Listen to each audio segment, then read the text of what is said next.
अच्छा जी, मुझसे बहुत ज़्यादा पूछा जाता है कि मालदीव्स के अंदर हम मेडिकल ऑफिसर की जॉब किस तरीके से ले सकते हैं। तो आज की वीडियो जो है वो हम पूरा इसी एस्पेक्ट को कवर करेंगे कि यहाँ पे सैलरी स्ट्रक्चर क्या है, आप किस तरीके से जॉब ले सकते हैं, लाइफस्टाइल कैसा है, वर्किंग इन्वायरमेंट कैसा है, कितना आपको काम करना पड़ता है, छुट्टी का क्या हिसाब किताब है।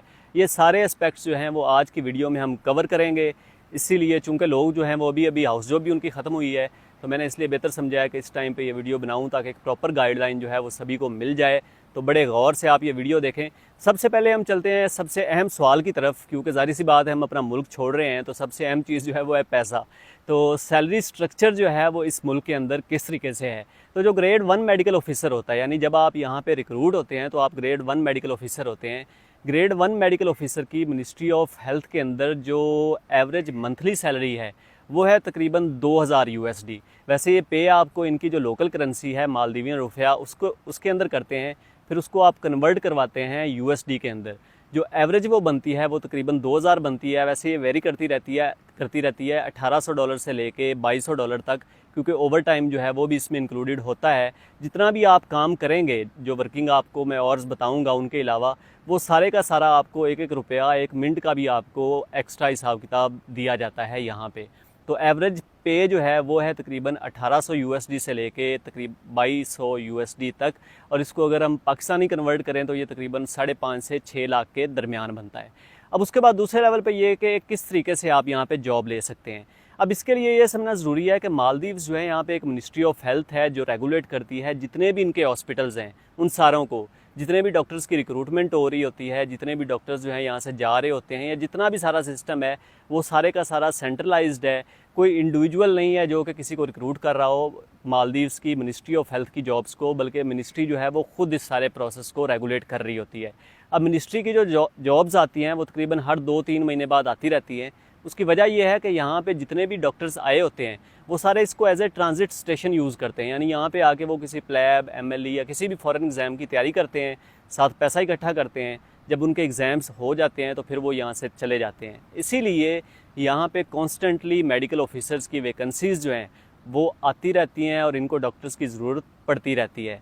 अब मिनिस्ट्री जो है वो डायरेक्ट रिक्रूटमेंट नहीं करती, मिनिस्ट्री जो है वो एजेंसी के थ्रू रिक्रूटमेंट करती है। ये भी इन्होंने एक चक्कर बनाया हुआ है अपने लोकल्स जो हैं उनको रोज़गार देने के लिए। इनके लोकल्स जो हैं वो एजेंसियां चला रहे होते हैं, और जब आप अप्लाई करते हैं तो आपने डायरेक्ट मिनिस्ट्री को डॉक्यूमेंट्स नहीं भेजने होते, मिनिस्ट्री आपसे डॉक्यूमेंट लेगी भी नहीं। आपने क्या करना है कि आपने कोई रजिस्टर्ड एजेंसी जो है उससे रब्ता करना है। उससे रब्ता करके उनके जो फेसबुक पेजेस हैं या सोशल मीडिया प्लेटफॉर्म्स हैं उनको फॉलो करना है। जैसे ही कोई वैकेंसी आएगी वो बता देंगे, अपडेट कर देंगे उस पेज के ऊपर या उस सेटअप के ऊपर कि जनाब ये वैकेंसी आई हुई है, तो आप जनाब उस पर अप्लाई करेंगे, अपने सारे डॉक्यूमेंट्स जो हैं वो उस एजेंसी को भेजेंगे। उसके बाद आप एजेंसी जो है वो आपके डॉक्यूमेंट्स सारे के सारे मिनिस्ट्री को भेजेगी। फिर क्या होगा कि मिनिस्ट्री जो है उन डॉक्यूमेंट्स को, जितने भी लोगों ने अप्लाई किया होगा, उनकी शॉर्ट लिस्टिंग करेगी। शॉर्ट लिस्टिंग करने के बाद प्रॉपर आपका इंटरव्यू होगा, और इंटरव्यू में अगर आप कामयाब हो जाते हैं तो आपको प्रॉपर जनाब एक जॉब ऑफ़र आएगी वर्चुअल पाकिस्तान के अंदर ही। आप उसको साइन करेंगे, साइन करने के बाद आपका एक वर्क परमिट जो है वो इशू हो जाएगा। उसके ऊपर आप यहाँ पे मालदीव्स के अंदर ट्रैवल करेंगे। ट्रैवल करने के बाद यहाँ पे मिनिस्ट्री के अंदर जब आप पहुँच जाएंगे मालदीव्स के अंदर, माले में, इनके कैपिटल सिटी में, तो आप प्रॉपर अपना फिज़िकली जाके मिनिस्ट्री में कॉन्ट्रैक्ट साइन करेंगे। साइन करने के बाद ही आगे आपको ड्यूटी प्लेस जो है वो असाइन कर देते होते हैं। अब ये जो एजेंसी है ये किस तरीके से ढूंढनी है, तो मैं आपको इस वीडियो के एंड पे या कमेंट्स के अंदर 2-3 जो अथेंटिक एजेंसीज़ हैं उनको मेंशन कर दूंगा। यहाँ पे मैं एक बात बहुत ज़रूरी कहना चाहूँगा कि हमारे बहुत से जो एशियन लोग हैं, इंडियन, पाकिस्तानी, बंगालीज़, इन्होंने बहुत सी अथेंटिक एजेंसीज़ बनाई हुई हैं, और ये लोगों को कहते हैं कि हमें जनाब एडवांस में पैसे दो, हम आपकी जॉब करवा देंगे। तो ये चीज़ जहन में रख लें कि अगर कोई बंदा आपसे एडवांस में पैसे मांग रहा है कि मैं आपकी मालदीव के अंदर मेडिकल ऑफिसर की जॉब करवाऊँगा, आप मुझे एडवांस में पैसे दो, तो हरगिज़ किसी ऐसे ट्रैप में नहीं आना। हो सकता है उसने 2-3 लोगों की किसी की जॉब करवा भी दी हो किसी के थ्रू, लेकिन ऐसा यहाँ पे बिल्कुल नहीं होता। जो अथेंटिक एजेंसीज़ हैं वो आपसे पहले कभी पैसे नहीं लेंगी। वो पैसे तब लेती हैं जब यहाँ पे आप फिज़िकली आ जाते हैं। आने के बाद आप मिनिस्ट्री ऑफ हेल्थ के अंदर जाके अपना कॉन्ट्रैक्ट साइन कर लेते हैं। साइन करने के बाद वो आपसे तकरीबन 1500 से लेके $2000 तक उनकी फ़ीस होती है, तब जाके वो पैसे लेते होते हैं। उससे पहले वो पैसे नहीं लेते होते, और ना ही आपने इस तरीके से फ़िज़िकली आकर कॉन्ट्रैक्ट साइन करने से पहले किसी को पैसे देने हैं। उसके बाद आ जाते हैं कि जनाब यहाँ पे वर्किंग इन्वायरमेंट किस तरीके से होता है। तो उसके लिए मैं आपको बताता हूँ कि यहाँ पे आप हफ़्ता जो है 7 दिन, उनमें से 6 दिन आपने काम करना होता है, 1 दिन आपको छुट्टी होती है। अब उन 6 दिनों में से 8 घंटे आपकी डेली ड्यूटी होती है। उस 8 घंटे में से 1 घंटा आपको ब्रेक मिलती है। उस ब्रेक में आप खाना खा सकते हैं, नमाज़ पढ़ सकते हैं, जो भी आप करना चाहें व्हाट्सोएवर आप कर सकते हैं।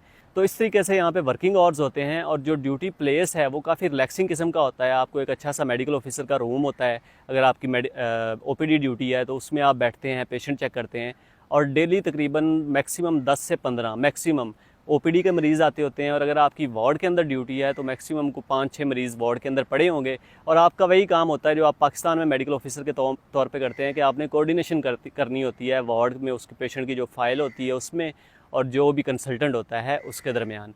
तो इस तरीके से यहाँ पे काफ़ी रिलैक्सिंग किस्म का इन्वायरमेंट है।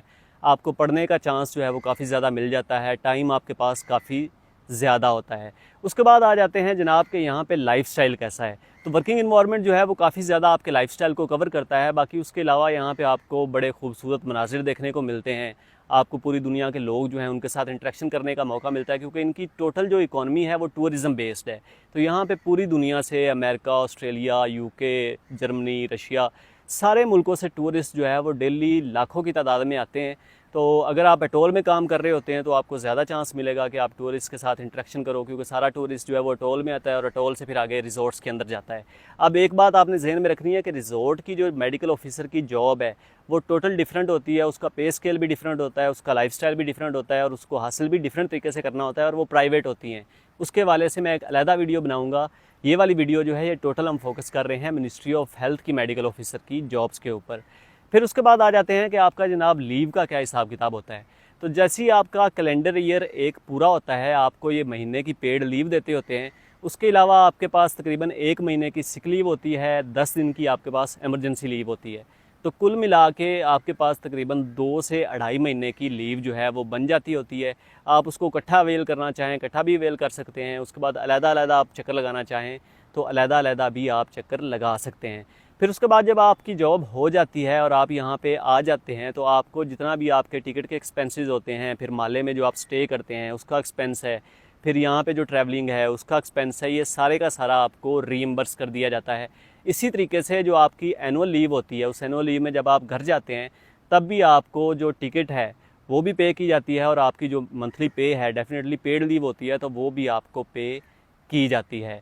अब ये सारे जो हैं ये तो इसके फ़ायदे हो गए इस जॉब के। इसके नुकसान क्या हो सकते हैं? इसका पहला नुकसान तो ये हो सकता है कि आपकी जनाब जो करियर प्रोग्रेशन है वो कुछ देर के लिए हाल्ट हो सकती है। लेकिन इस हाल्ट, अगर आप पाकिस्तान में मेडिकल ऑफिसर के तौर पे काम कर रहे हैं और वहाँ पे मंथली 1 लाख या 1.5 लाख या 1,20,000 ले रहे हैं, तो उससे बहुत ज़्यादा अच्छा है कि आप यहाँ पे आ जाएँ और यहाँ पे आके, क्योंकि पैसे ही अगर आपने कमाना है तो पैसा यहाँ पे बहुत ज़्यादा अच्छा है। फिर दूसरे नंबर पे ये है कि यहाँ पे थोड़ी सी बोरियत भी हो जाती है कभी कभी आपको, क्योंकि अगर आप किसी छोटे आइलैंड पे हैं, अटोल में नहीं है बल्कि किसी छोटे आइलैंड में है, तो उस आइलैंड के अंदर कुछ भी नहीं होता। वहाँ पे सिंपल छोटा सा तकरीबन 800 से 900 लोगों की कम्युनिटी होती है। आल्दो उसमें पढ़ने का आपको बहुत ज़्यादा टाइम मिलेगा, लेकिन इंसान क्या करें, सोशल एनिमल है, उसको इंसानों की ज़रूरत भी होती है। तो जब उसके पास इंसान ज़्यादा नहीं होते तो इसलिए वो बोरियत भी, एक बोरियत वाला एस्पेक्ट जो है वो भी आ जाता होता है। उसके अलावा ये है कि आप घर से दूर होते हैं, फिर उसके बाद पानी पानी हर तरफ है।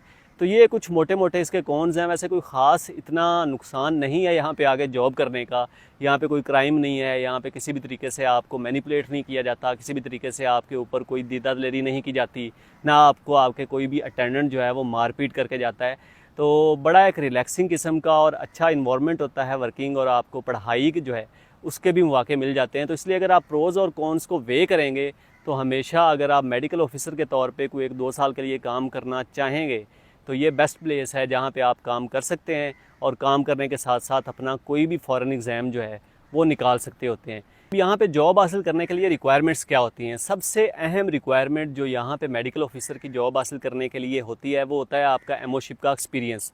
ये मैटर नहीं करता कि आपका एक्सपीरियंस प्राइवेट का है या सरकारी का है, सिर्फ ये मैटर करता है कि आपका एक्सपीरियंस कितना है। जब मैं यहाँ पे आया था तो मेरा एक्सपीरियंस तकरीबन 1 साल का था। तो 1 साल के एक्सपीरियंस के साथ वैसे उस टाइम मेरी जॉब हो गई थी, लेकिन आजकल जो सूरत-ए-हाल यहाँ पे बनी पड़ी है, क्योंकि बहुत ज़्यादा सैचुरेशन होना शुरू हो गया है यहाँ पे भी, इंडिया से, पाकिस्तान से, बांग्लादेश से लोग थोक के हिसाब से यहाँ पे आ रहे हैं। तो इन्होंने एक्सपीरियंस जो है उसकी डिमांड भी बढ़ा दी है। अब ये कहते हैं कि हमें 2 साल का या 3 साल का एक्सपीरियंस चाहिए होता है, लेकिन ये रिटन रूल नहीं है। आप हाउस जॉब के फ़ौरी बाद भी एमओशिप की नौकरी के लिए यहाँ पे अप्लाई कर सकते हैं, लेकिन चांसेस जॉब के उस बंदे के लिए ज़्यादा होंगे जिसका एमओशिप का एक्सपीरियंस जो है वो ज़्यादा होगा। तो इसीलिए आप अगर कहीं भी फ्री बैठे हुए हैं तो आप एमओशिप का एक्सपीरियंस ज़रूर हासिल करें, या एमओशिप का एक्सपीरियंस जो है वो ज़रूर बनवा लें, ताकि उसका आपको जॉब हासिल करने के लिए फ़ायदा हो जाए। बाकी जो डॉक्यूमेंट की रिक्वायरमेंट होती है वो आपको एजेंसी वाले पूरा ब्रीफ कर देंगे। जो एडिशनल डॉक्यूमेंट्स रिक्वायर्ड होते हैं उसमें सिर्फ एक गुड स्टैंडिंग सर्टिफिकेट है जो आपने पीएमसी से हासिल करना है, वो सिंपल आप उनके ऑनलाइन पोर्टल पे जाके हासिल कर सकते हैं। और दूसरा, पुलिस से आपने कैरेक्टर सर्टिफिकेट अप्लाई करना होता है, वो भी किसी खिदमत मरकज़ के अंदर जाएँ, उसमें जाके 300 साढ़े 300 उसकी फ़ीस होती है, वो भरें और वो भी 3-4 दिन के अंदर आपको मिल जाता होता है। बाकी वो सारे वही ट्रेडिशनल डॉक्यूमेंट्स के, आपकी एमबीबीएस की डिग्री, उसके बाद आपकी जो मैट्रिक, एफएससी और ब्ला ब्ला सारे डॉक्यूमेंट्स जो हैं, यही सारे मेन चाहिए होते हैं। एडिशनल जो मेन चाहिए थे वो मैंने आपको मेंशन कर दिए हैं। अच्छा, अब थोड़ी सी निटी-ग्रिटी डिटेल्स पे जाते हैं कि ये जो इंटरव्यू वाला मैंने पार्ट बोला है वो किस तरीके से होता है। इंटरव्यू में तकरीबन 4 लोग बैठे होते हैं। एक इनकी मिनिस्ट्री का एचआर होता है, फिर उसके बाद 3 प्रोफेसर्स होते हैं। आमतौर पे एक मेडिसिन का, एक पीड्स का और एक सर्जरी का प्रोफेसर होता है। वो आपसे जितने भी आपके हाउस जॉब के मेजर केसेस होते हैं तकरीबन उन सारों के बारे में पूछते हैं। फिर उसके बाद मोटा मोटा जो मेडिकल नॉलेज है वो आपका टेस्ट किया जाता है। लेकिन सबसे मेन चीज़ जो टेस्ट होती है वो होता है कॉन्फिडेंस। यकीन करें, मेरा इंटरव्यू जो है, जो मुझे जानते हैं उनको पता है कि कितना है कि मेरे पास जब मैं यहाँ पे आया था मेडिकल नॉलेज था। तो टोटल सिर्फ एक फैक्टर था जिसकी वजह से मेरा वो इंटरव्यू निकला था, और वो था कॉन्फिडेंस। आज भी जो लोग इंटरव्यू दे रहे हैं या देते हैं उनको मैं यही कहता हूँ कि आपने भाई सिर्फ कॉन्फिडेंस शो करवाना है। सवाल नहीं आता तो कोई मसला नहीं है, आपके पास डिग्री है, आपने कुछ काम किया हुआ है, हाथ आपके सीधे हैं, आपको सेटअप के अंदर काम करना ज़रूर आता है। सिर्फ एक चीज़ है जिसको वो देख रहे होते हैं कि ये बंदा जो है वो सिचुएशंस को हैंडल करना जानता है या नहीं जानता। अगर जानता है तो फिर उनको रखने में मसला नहीं होता। इसलिए जब भी आपका इंटरव्यू हो तो आपने जो सबसे ज़रूरी चीज़ है वो कॉन्फिडेंस है, उसको ज़रूर बरकरार रखना है। अच्छा, फिर इसके बाद यहाँ पे कॉन्ट्रैक्ट कितने साल का होता है। यहाँ पे जो आजकल कॉन्ट्रैक्ट चल रहा है वो 2 साल का होता है। आप जब मिनिस्ट्री में कॉन्ट्रैक्ट साइन कर रहे होते हैं तो 2 साल का कॉन्ट्रैक्ट साइन करते हैं। वो कॉन्ट्रैक्ट आप 3 महीने के नोटिस के ऊपर टर्मिनेट भी कर सकते हैं, यानी आप छोड़ना चाहते हैं तो आप इनको नोटिस दे सकते हैं, उसके 3 महीने बाद आप छोड़ भी सकते हैं। या अगर आपने एमरजेंसी जाना है तो फिर आपको 3 महीने की तनख्वाह जो है बेसिक पे वो वापस करना पड़ती है, और वो वापस करके आप टर्मिनेट कर सकते होते हैं। ये वैसे आपको नहीं निकालते हैं अनटिल अनलेस कि आपको बहुत मेजर ब्लंडर ना कर दें, कोई बंदा ना मार दें, तब तक ये आपको नहीं निकालते होते। और ये कॉन्ट्रैक्ट जो है ये भी रीन्यूएबल होता है, आप इसको रीन्यू करते रहें। अगर आप क्रॉनिक एमओ बनना चाहते हैं तो उसके लिए भी ये बेस्ट प्लेस है कि यहाँ पे आके आप लोग जो हैं वो 10-10 साल के लिए भी एमओशिप जो है वो कर रहे हैं कुछ। वैसे ज़्यादातर लोग जो है वो यहाँ पे इसको, मैंने पहले भी बताया, ट्रांजिट स्टेशन के तौर पे यूज़ करते हैं।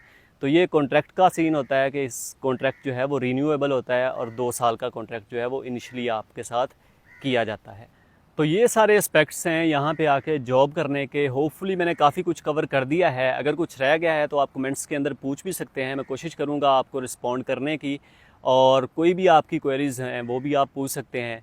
तो होपफुली ये वीडियो आपके लिए हेल्पफुल साबित होगी। इसको शेयर भी करें ताकि जितने भी आने वाले मेडिकल के लोग हैं उनको थोड़ा सा इससे फ़ायदा हो जाएगा, क्योंकि आजकल पाकिस्तान के अंदर जो कंडीशंस बनी हुई हैं उस वाले से बेस्ट यही है कि जैसे ही आपकी हाउस जॉब ख़त्म हो उसके ख़ात्मे के बाद आप कोशिश करना शुरू कर दें कि आपको कहीं भी बाहर कोई भी जॉब मिल जाए।